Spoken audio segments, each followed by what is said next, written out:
వంట రాని వాళ్ళైనా బ్యాచిలర్స్ అయినా విత్ ఇన్ టైంలో ఈ చికెన్ రెసిపీ అయిపోవాలనుకున్న ఈ ప్రాసెస్ని ఫాలో అయిపోండి. చాలా సింపుల్గా విత్ ఇన్ టైంలో ఎంతో టేస్టీగా రుచికరంగా ఉండే ఈ చికెన్ గ్రేవీ కర్రీని ఎలా ప్రిపేర్ చేసుకోవాలో విత్ ఇన్ టైంలో చెప్పేస్తాను. మీరు కూడా విత్ ఇన్ టైంలో ప్రిపేర్ చేసుకోవచ్చు. వీడియోలోకి వెళ్ళే ముందర ఫస్ట్ ఎవరైనా మన ఛానల్ని ఫస్ట్ టైం చూస్తున్నట్లయితే వీడియోని పూర్తి వరకు చూసేయండి. ముందుగా స్టవ్ వెలిగించి కడాయి పెట్టేసుకొని 3 టేబుల్ స్పూన్ల వరకు ఆయిల్ హీట్ చేసిన తర్వాత అందులో 2 బిర్యానీ ఆకులు, 2 దాల్చిన చెక్క, 2 లవంగాలు మరియు 3 పచ్చిమిరపకాయలను స్లైసెస్గా కట్ చేసి యాడ్ చేసుకోవాలి. అలాగే 2 మీడియం సైజ్ ఆనియన్స్ని స్లైసెస్గా కట్ చేసుకొని యాడ్ చేసుకోవాలి. ఈ మెజర్మెంట్ అంతా నేను ½ కిలో చికెన్కి అయితే చెప్తున్నానండి. అర కిలో చికెన్కి ఈ మెజర్మెంట్ సరిపోతుంది. అలాగే 2 నుంచి 3 టేబుల్ స్పూన్ల వరకు అల్లం వెల్లుల్లి పేస్ట్ యాడ్ చేసుకోవాలి. అల్లం వెల్లుల్లి పేస్ట్ పచ్చిదనం స్మెల్ అంతా వెళ్ళిపోయేంత వరకు కూడా బాగా వేయింపుకోవాలి.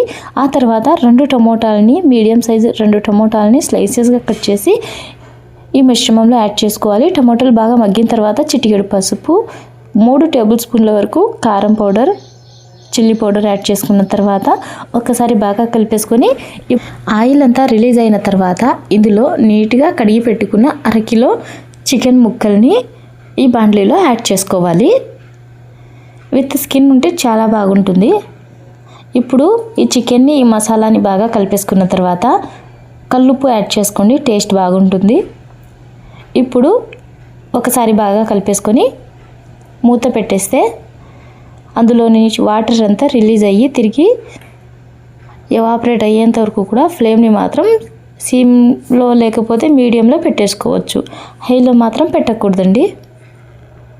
ఈ విధంగా పైన ఆయిల్ తెల్లుతూ ఉన్నప్పుడు ఒక చిన్న టీ కప్పు గ్లాస్తో 2 కప్పుల నీళ్ళు అనేది యాడ్ చేసుకోవాలి. ఇప్పుడు ఆ చికెన్ ముక్కలు నీళ్ళలో బాగా మరిగే లోపల ఈ మసాలా అయితే ప్రిపేర్ చేసుకుందామండి.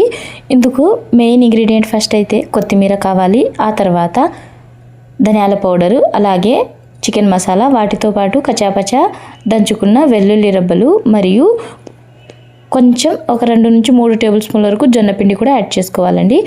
ఇప్పుడు వాటర్లోనే ఆ చికెన్ ముక్కలు బాగా వేగిన తర్వాత కరివేపాకు గుప్పెడు యాడ్ చేసుకున్న తర్వాత ఈ మసాలాని కూడా యాడ్ చేసుకున్నాం. మసాలా ఒక్కటి యాడ్ చేస్తే సరిపోతుంది. ఇంకా ఎటువంటి అనదర్ ఐటమ్స్ ఏమి యాడ్ చేయాల్సిన అవసరం లేదండి. అంతేనండి, ఇంకా మూత పెట్టేస్తే సరిపోతుంది. ఫ్లేమ్ని సిమ్లో పెట్టేసుకొని ఈ విధంగా బుడగలు వచ్చేంత వరకు ఒక 5 నిమిషాలు కుక్ చేసుకున్న తర్వాత స్టవ్ బంద్ చేస్తే సరిపోతుంది. వేడివేడిగా కమ్మగా రుచికరంగా ఉండే చికెన్ గ్రేవీ కర్రీ రెసిపీ చాలా సింపుల్. టైం లేనప్పుడు ఈ రెసిపీని తప్పకుండా ప్రిపేర్ చేయండి. ఎప్పుడైనా విత్ ఇన్ టైంలో తొందరగా రెసిపీ ఏదైనా ఫాలో అవ్వాలి అనుకుంటే ఈ రెసిపీని మీకు గుర్తొచ్చే విధంగా ఉంటుంది. అంత టేస్టీగా ఉంటుంది.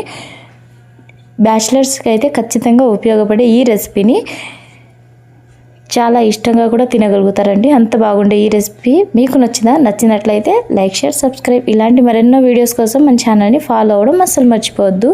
తిరిగి మరొక మంచి వీడియోలో మళ్ళీ కలుద్దాం. థ్యాంక్స్ ఫర్ వాచింగ్ అండి. Stay tune.